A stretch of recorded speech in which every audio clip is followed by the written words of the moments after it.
speak to the people of Israel.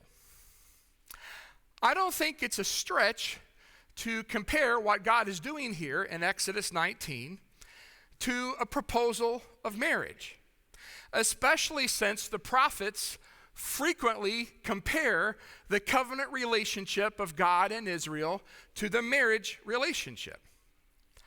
But there is one huge difference between the proposal found here and our concept of a wedding proposal.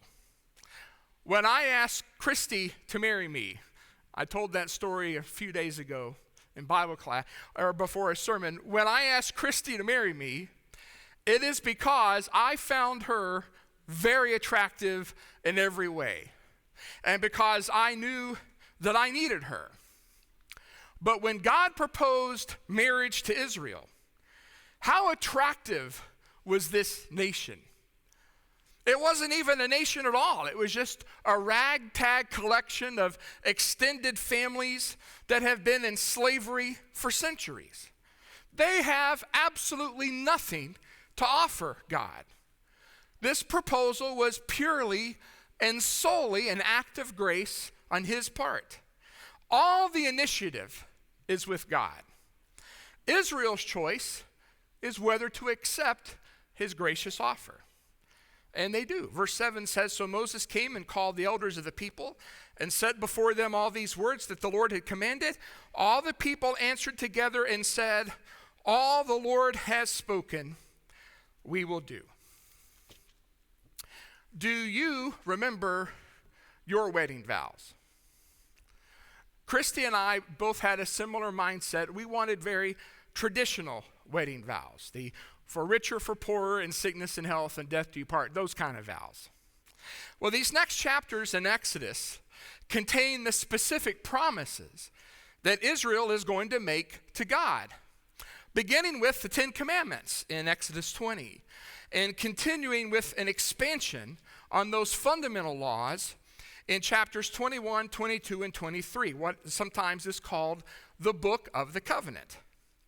So, we've had a proposal. We know what the vows are. So now it's time for the actual ceremony. And that brings us to chapter 24 and verse 3. Moses came and told the people all the words of the Lord and all the rules. And all the people answered with one voice and said, "All the words that the Lord has spoken, we will do." In our vows, we say, "I do." They said, "We will do." And Moses wrote down all the words of the Lord. And he rose early in the morning and built an altar at the foot of the mountain and 12 pillars according to the 12 tribes of Israel. And he sent young men of the people of Israel who offered burnt offerings and sacrificed peace offerings of oxen to the Lord. And Moses took half of the blood and put it in basins, and half of the blood he threw against the altar. Then he took the book of the covenant and read it in the hearing of the people. And they said, "All that the Lord has spoken, we will do." Repeating not only what they just said, but also what they promised back in chapter 19, tying this section together. And notice they then add, "And we will be obedient." We really mean it. We're listening, and we will do what God says. And verse 8 says, "And Moses took the blood and threw it on the people." Now, back at the old building, I used to call the first 2 rows the splash zone because I sweat so much. Kids used to sit right there, and then over time they slowly moved back to try to escape my perspiration. Well, just imagine if you happened to be in the front rows at this ceremony. You'd be blood spattered. Moses sprinkling the blood on the people. But maybe you would like that. A few years ago, I had a different Bible in a bag that I usually carried it in, and one day I threw a red ink pen into the bag, and the top came off. And the tip of the pen came into contact with the top pages. It turned out it was actually, I think, the Gospel of Luke. And red ink soaked into the top of the Gospel of Luke, made a large splotch. And when I realized it at first, I was irritated, ruined my Bible. But the more I thought about it, the more I kind of liked it. Because every time I picked that Bible up and I saw that red mark, it was just a reminder of the blood of Jesus that he shed for us. So if you had been up front this day in Exodus 24, the blood may have soaked into your clothes, and I don't know how good they were able to launder clothes back in this day and time. Those spots may have never come out. There would have been a tangible reminder of the blood of the covenant. And that shows us that this would be a reminder of a covenant that is serious. It is sealed in blood, as Reagan prayed just a moment ago. A death has to take place to make this covenant possible. And the blood on the altar and the blood on the people signified that God and Israel were united in this sober commitment. And that's exactly the significance Moses draws from this in the rest of verse 8 when he says, "Behold the blood of the covenant that the Lord has made with you in accordance with all these words." Behold is an archaic English word. I have never used that word in my life so far as I know. Behold. If we were to put it in more current English, we might say what the New Living Translation says, look. The New Revised Standard Version says, see the blood of the covenant. Moses is quite literally and emphatically calling the people's attention to the blood that has just been splattered on them, to remind them of what the significance of the blood is. It is a death, that the covenant is deadly serious business.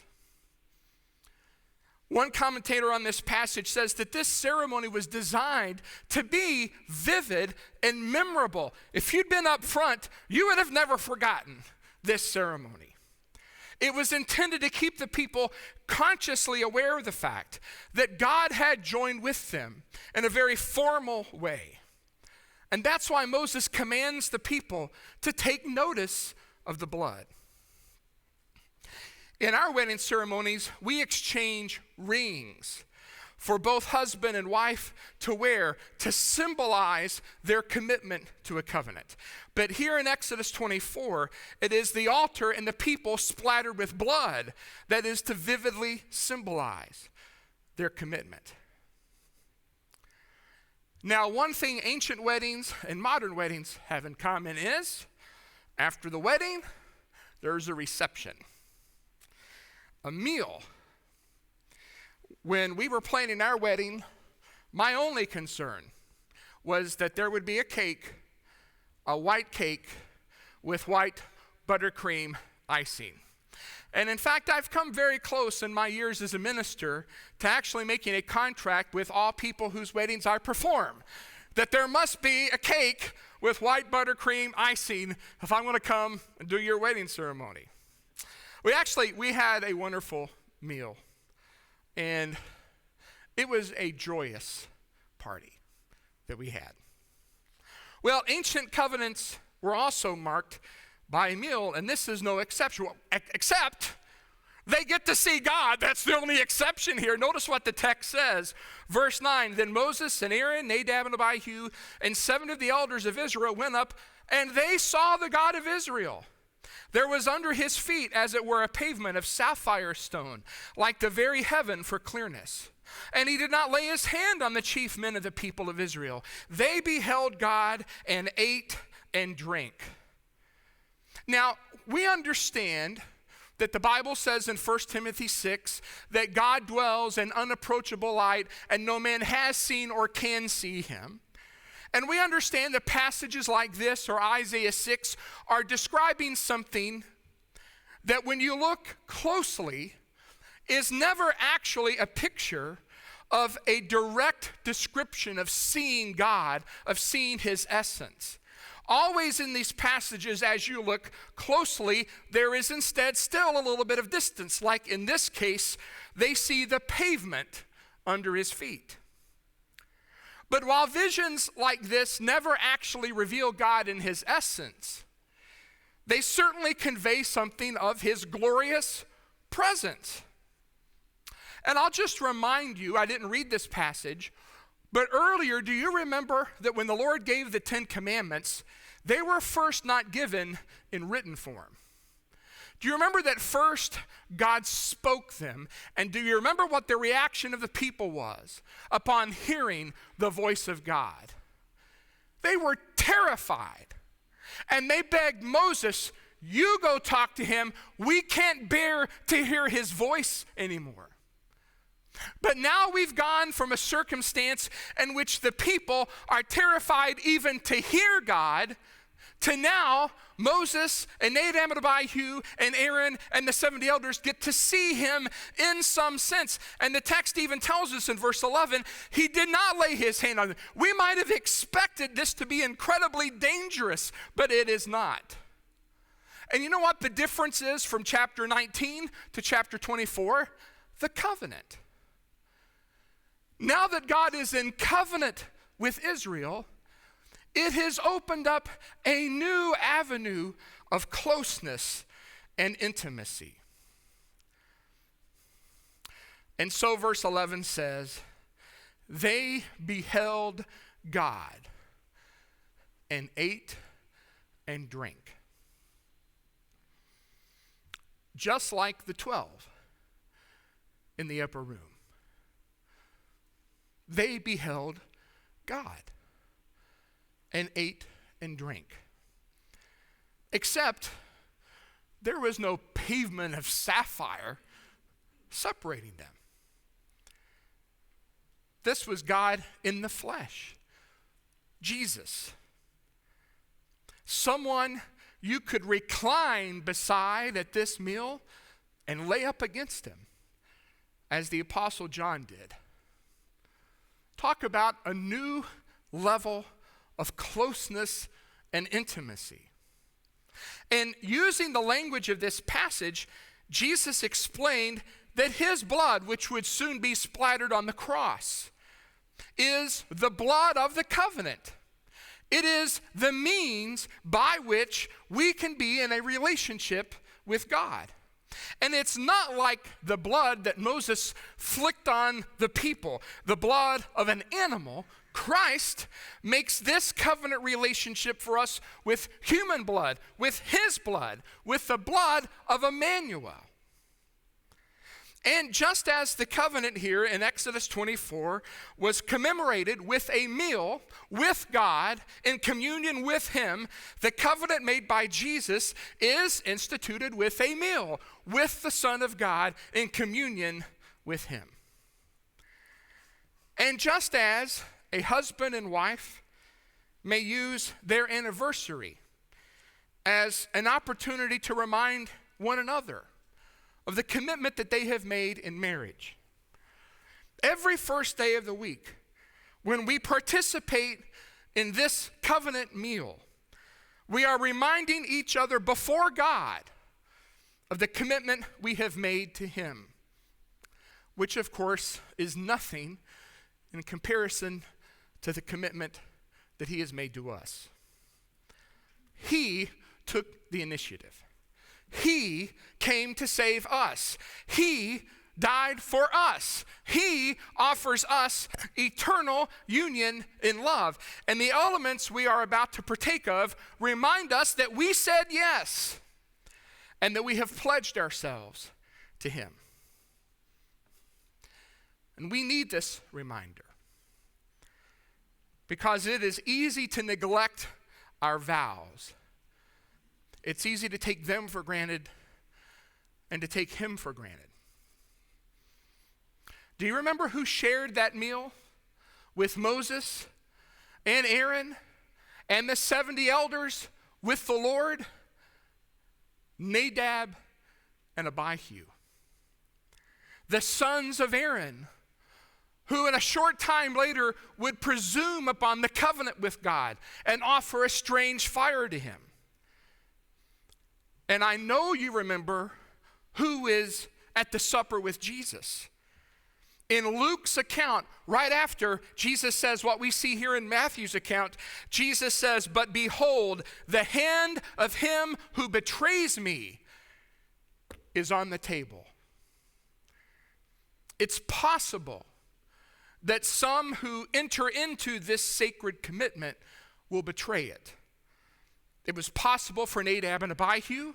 It was possible for Judas, and it's possible for us.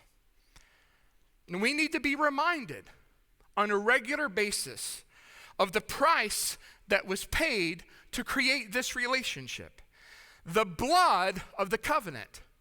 And we need to be reminded of the oath that we have made to the Lord. It's the blood of the covenant. And most of all, we need to be reminded of the commitment Jesus made to us. This is my blood of the covenant. And so as we partake today, let these words that we've already sung together fill our heart. His oath, his covenant, his blood support me in the whelming flood. When all around my soul gives way, he then is all my hope and stay. On Christ, the solid rock, I stand. All other ground is sinking sand. All other ground is sinking sand.